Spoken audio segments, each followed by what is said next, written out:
came about and what happened here. September 11th was a day not unlike today, where there wasn't a cloud in the sky. Most of us remember where we were, what we were doing, and when things happened. At 8:46, Flight 11 hit the North Tower.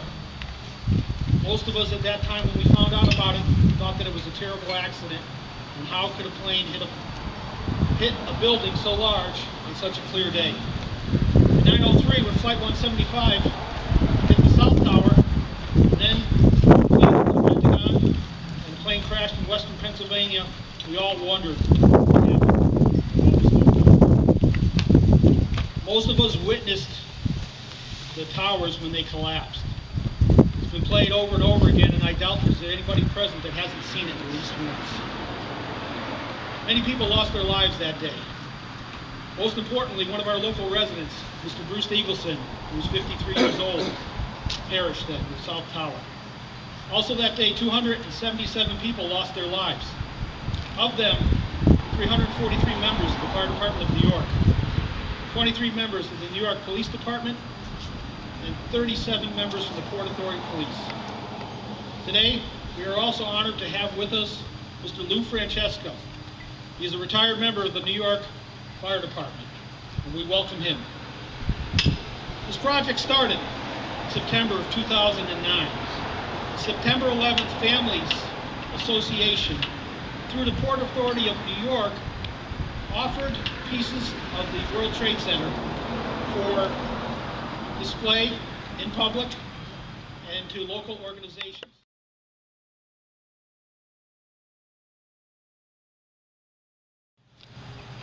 And the great values upon which this country was founded. Now, we can be a cantankerous lot at times. Republicans, Democrats, Independents, Tea Party people, we can all be at one another's throats from time to time. But in the end, what unites us is far more important than what divides us. And what unites us are those shared values. The values that we inherited as American citizens. We live in the greatest country in the history of the world. We are a society that enjoys freedoms and rights like no other society has ever had. I thank God for America. God bless America. God save America. Thank you for all coming today. A few blocks away from here on that morning, and those events will be seared in my memory. But what I was particularly moved by was a few weeks ago I was over in Durham at the 4-H fair, and there was a high school student who was giving a presentation about what the events of September 11th meant to her. And she gave a moving and lengthy presentation, and then she just said, you know, in parentheses, just an aside note. Now, of course, you know, I'm not old enough to actually remember September 11th, but this is what it still means to me. As somebody who has lived in the shadow of that horrendous event, where 3,000 Americans died, over 400 public safety personnel gave their lives, and of course, most importantly here, 343 members of the fire department of the city of New York.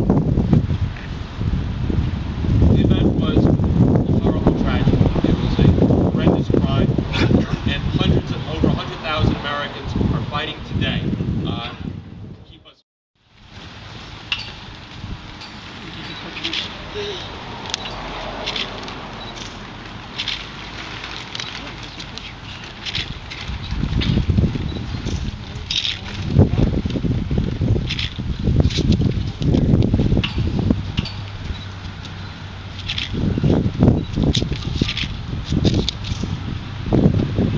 At this time, I'd like to have a moment of silence for all those who died.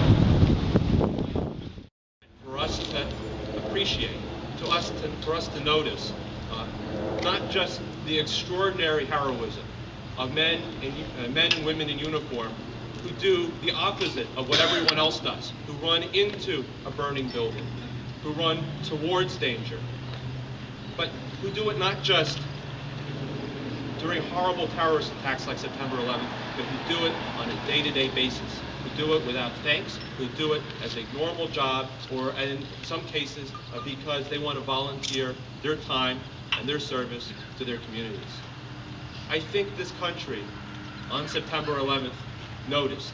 I think we appreciated, I think we saw for once the service of those folks. So as we go forward, I think we have to